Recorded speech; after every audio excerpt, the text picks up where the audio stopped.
And so today is Tuesday, September 15th, and it's Tuesday Conversation with Friends. So we had to change the platform because we're having some challenging time with the technology. So we're on Zoom, and Diana unfortunately cannot join us by video, but we can see her beautiful photo and hear her gorgeous voice. She is my guest today, Diana Briscoe, the holistic opera singer. Years ago, we met when we were both very young and doing a production of The Marriage of Figaro. Since then, we have grown both as human beings, really, before we are anything else, right? As well as artists. So I'm just so excited to reconnect with her. I'm gonna have her introduce herself and share with us her beautiful journey. Go ahead, Diana. Thank you so much, Shirley. It's so great to be here and connect. And that's really what it's all about as a performer, is connecting with others and sharing who we are.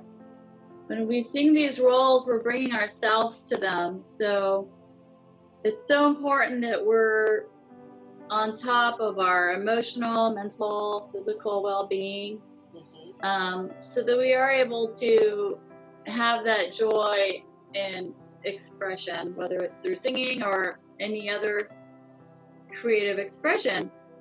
So I started training in hypnotherapy since I left, and I started to practice about 7 years ago. Before that, when I met you, I was facilitating meditation, and I grew up in a very spiritual household. So spirituality was something I was always in touch with, but my own healing path for me was being able to express myself and heal myself. And when I started healing myself, I started singing, which is what I always wanted to do when I was a kid. So that was my main mode of expression, was to sing. And so I started singing, and my first production outside of school was in that production where I met you, where I actually had a role, the role of Susanna. So that was when I first started singing outside of school production. And since then I've done various roles, and I also sing jazz standards and Broadway, and I even ventured into the rock world. And for me, singing is a part of what's natural for me as an tool of expression. And so I started working with performers and singers with my practice. They were just actually the ones that were gravitating towards working with me were other performers, because I had worked with different people, but it seemed naturally I was able to help them unblock when they had creative blocks, help them achieve their goals through hypnosis primarily. And then I helped them with coaching, actually set the goals. But I got really excited when I saw that I was helping people with the same goals that I had been working on, and what I want to continue to work on, because for me, self-expression is one of the key ways of feeling fulfillment, joy, and happiness. So that's what I'm continuously striving for, and helping people actually take a stand for their artistic life. As artists, we're always taught that. What's that? Yeah. So as artists, we're a lot of people think of. Right.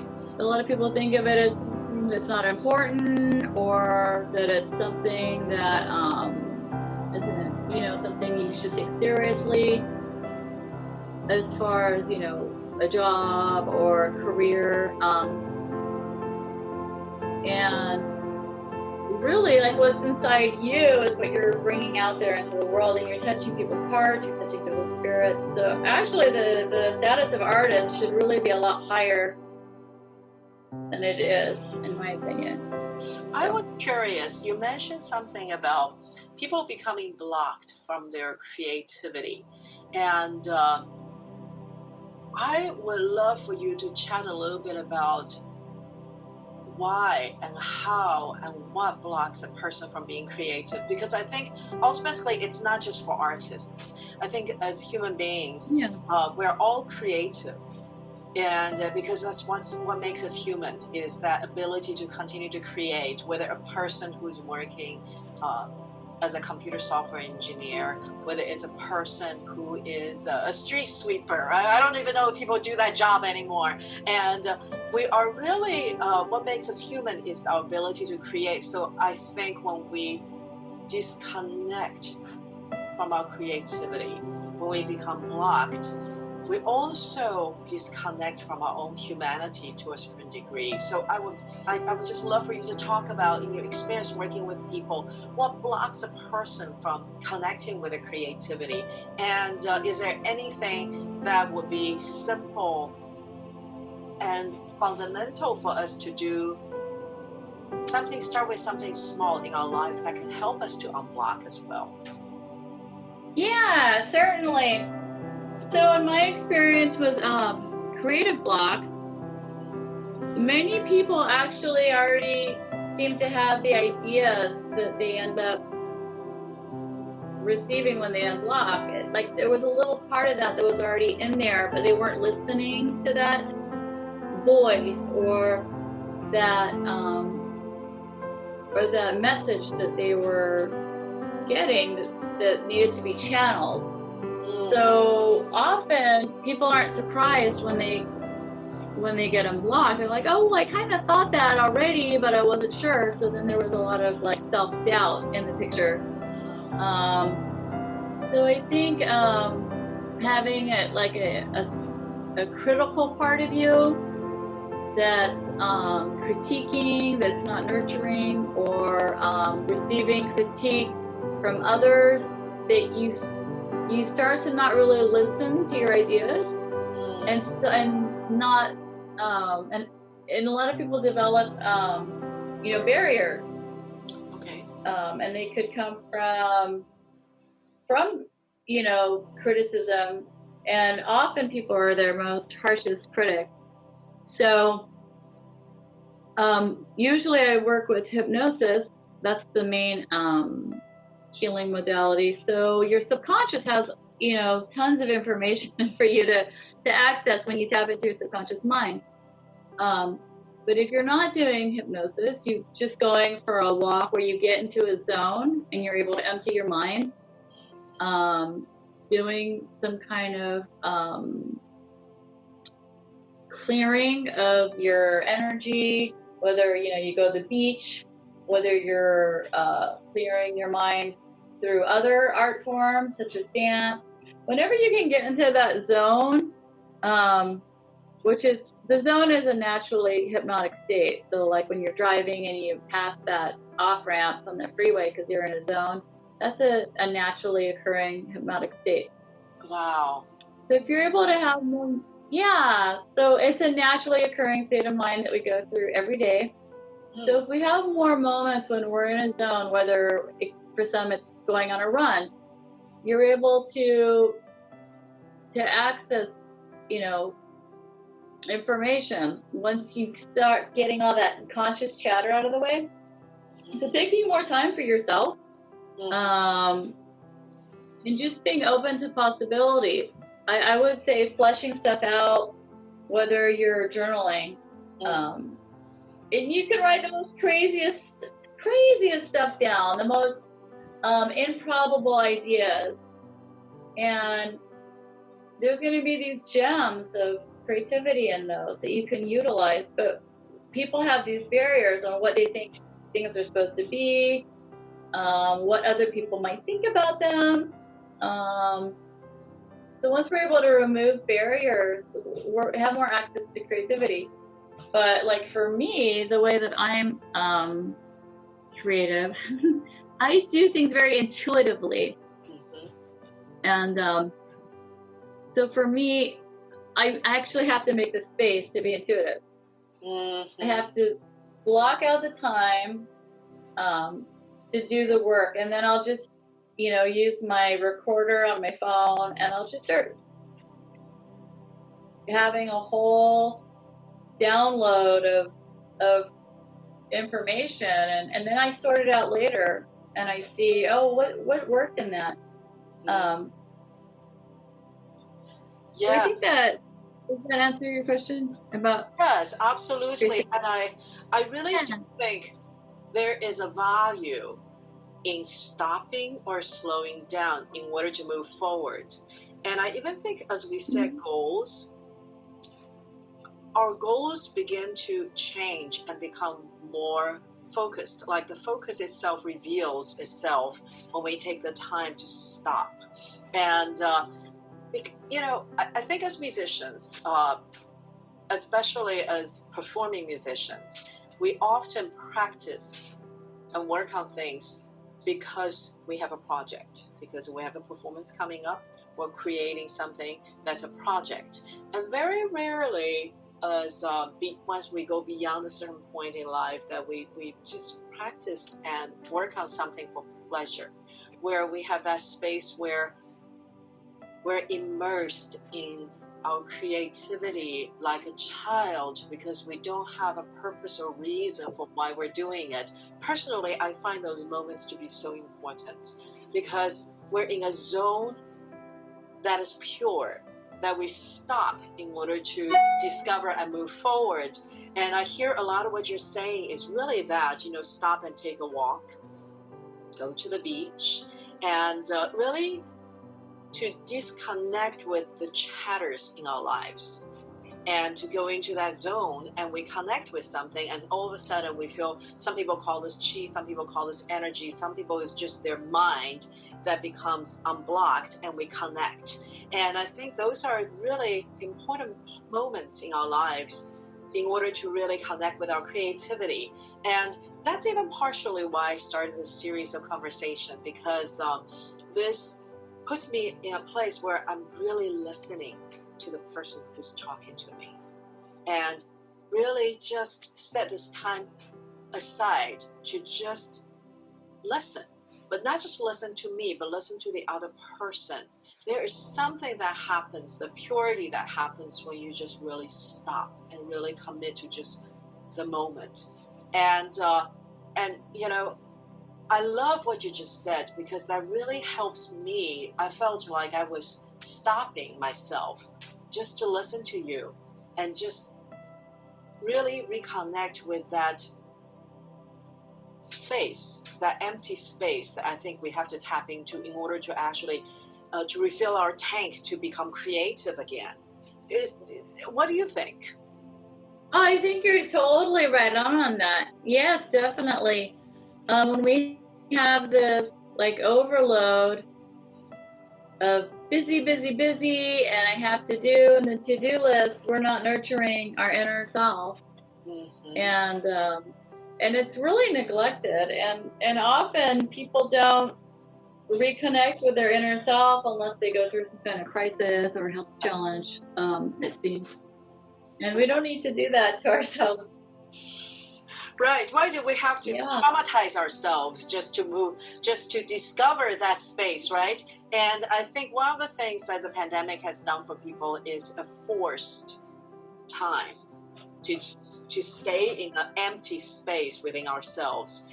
And I really, one thing that I'm trying very hard is to remember that space. So it doesn't have to require a traumatic experience, because one of my friends is a therapist, and she and her colleagues have described this pandemic as a collective trauma. The society is going through, the world really is going through together. But I think the goal is for us to connect to this part of ourselves without needing to go through a traumatic experience. So yeah, definitely. I mean, we've had to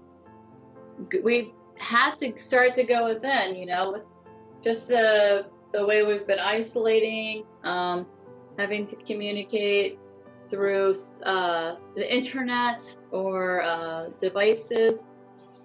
It's really brought up a lot of stuff with people, like that they probably didn't even realize they were going through, you know, stuff on the back burner, it's all kind of come to the surface, like depression and anxiety, and so definitely like utilizing people that have utilized this time for self-reflection. Some of those people, you know, they've achieved a lot of goals actually during this time because they've been able to focus on their creativity. They've been able to write. They've been able to produce work in this isolation. But it's been really hard for people. You know, I didn't realize how social I was. I consider myself an introvert actually. But I didn't realize that just not being around people that much, how my mood shifted. Even if I didn't talk a lot, or even if I wasn't always social, just being around humanity was something that I missed. Mm-hmm. And I just spent a lot of time reflecting. Right. And you know, it's interesting because during this time, my students, I have a lot of piano students and some voice students, we're doing online lessons. And the interesting thing is they're focusing better when they're doing online lessons, so they're actually accomplishing more. And because they're not driving to me and rushing to me.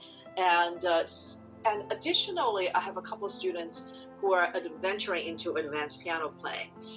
And so I have sent them a couple meditation apps that's free, because what they have had a hard time to do is to stop the inner chatter when they're playing. They're focused on what they're playing, but their chatter is like, how am I going to do the next measure? Oh my God, what am I going to do with my hands in order to play this well? Instead of being in the zone and just ride the wave of the music. So what I've done is I asked them to take 5 minutes to just work on breathing and meditating, see if they can learn to kind of focus their mind on the task at hand by being in the zone. And magically, their piano playing improved, because I could see they were struggling not really with the technique or the musical understanding, but with self-criticism, the chatter that's happening. So but it's very deceptive, because they're thinking about how to play the piano when they're playing. So how is that a distraction? How is that something that was damaging while they're playing? So that could be very confusing. So we were working through that. Even at a young age, I think we're conditioned to want to be better. So sometimes in the quest of being better, we have this self-criticism and we have this chatter. And taking that time to turn off that chatter is so important. And so you know, I just appreciate conversations with people like you so much, because it reminds me, and I think hope it reminds other people about this chatter. And it can disguise as focus, but it's very damaging and it blocks us from being able to function to our optimal ability and creativity. So what do you think? And I would like to get your final thoughts on some of those things we talked about, and then we can say goodbye. And I hope you'll come back again, because I love this conversation. I can just talk. Thank you. I'd love to. Yes. Well, I think that's so wonderful that you're having the students start out with that practice. And it's creating a safe space for them to actually be in the moment, because you're more focused when you're in the moment rather than thinking of ahead or what you just did that you might have thought wasn't that great or whatever. But inner criticism is like a huge obstacle to creativity and performance. And that's one of the main things that holds people back from actually achieving their dreams, is worrying what other people think. Am I good enough? Am I worthy? A lot of it has to do with feelings of worth, you know. Oh, you know, I'm not good enough. And that's like a huge internal obstacle that many people have. You can pick it up growing up from other people. You know, if you have critical parents or strict parents. Luckily, you know, we don't live in the days where people used to hit the students. you know, Right, when they messed up. There's so many stories. And I think, how did you manage to become such a great pianist when you said that you had your knuckles wrapped or whatever with a ruler or whatever it was? But because for me, I don't sing well if I have had a teacher criticize me. I shut down, and I've never been in the moment when that happens. Yes. I'm just trying to get through my emotional distress at the moment, and I'm not open, and my throat's closing up. So what you're doing is so important, and I think all music teachers should do that. I think they should all help their students focus and be in the moment, because Right. that's where you're the most focused. Oh, But that is a main of obstacle. course. Right. The music starts soaring when we start being in the moment, and the wings cannot take off when you clip them. And I remember one of my greatest voice teachers that I've studied with, and he said, you know, when I'm teaching my voice students, they're artists, and artists cannot sing when they're frightened. And I just always remember that, and that was such an important moment. And I appreciate him. I love him forever because of just even that one moment alone. And so, I think as human beings, we also have to take the accountability to protect ourselves. When we were children, we may be putting lessons with people because our parents chose to put us there. We didn't have a lot of choices, except me. When I was 4, my parents hired a piano teacher to come to our apartment to give me lessons. She was mean, and she took a pencil and tried to hit my hand. So I stood up, and I was barely as tall as the piano because I was 4 years old. I told her, Miss Lee, thank you so much for coming, but you don't have to come back again. My mom was sitting in the back, and she was mortified, but she took note of that, and she asked the teacher to stop. And I didn't have any more lessons with that teacher again. She transferred me to a different teacher. So I have a very special mother, and I'm grateful for her every day. But as adults, I think we need to find who we are within, and realize we have the option to choose. We can choose the teachers who are both honest and nurturing, because we need the honesty in order to grow. We need the feedback that is constructive, and but we also need people who acknowledge us as artists, because when an artist is frightened, we cannot fly. Our wings are clipped. And I think that is where we can probably end our conversation today. Diana, I would love to have you with me again. And we need to have phone calls just between the two of us, because I love our conversation. Totally. Yeah. Absolutely. And what you're saying is totally right on. And I'm so glad that we've had this conversation. Thank you.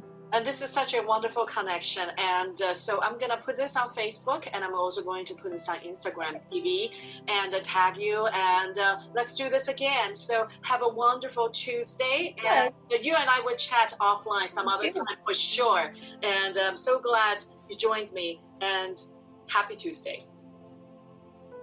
Happy Tuesday. Yes. Bye. Thanks.